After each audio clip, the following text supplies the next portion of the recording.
এই ছাগলটা 2-3 বছর ধরে কিছুই খায়নি, যার কারণে সে তার মালিকের ঘরের সব মালামালগুলোকে খেতে শুরু করে দেয়।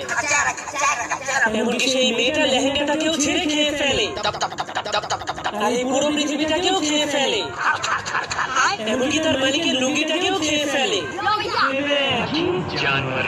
যার কারণে তার মালিক তার গলায় রশি বেঁধে তাকে বাইরে বেঁধে রাখার জন্য নিয়ে যায়। কিন্তু সেই হারামি তার গলার রশিটাকেও খেতে শুরু করে দেয়। এজন্য তার মালিক যখনই তাকে থামানোর চেষ্টা করে তখনই, যার কারণে সে অনেক রেগে তাকে একটা লোহার টাওয়ারের সঙ্গে বেঁধে দেয়। কিন্তু যখনই সে ঘরে চলে যেতে শুরু করে তখন সে পিছনে তাকাতেই দেখতে পায় সেই হারামি পুরো টাওয়ারটাকেই খেয়ে ফেলেছে। এজন্য তার মালিক তার হাত থেকে মুক্তি পাওয়ার জন্য তাকে একটা ঘড়ির সঙ্গে বেঁধে আকাশে উড়িয়ে দেয়। কিন্তু শয়তান ছাগলটা ঘড়ির সুতোগুলোকে খেতে খেতে আবারও ফিরে আসে। এজন্য তার মালিক অনেক রেগে তাকে একটা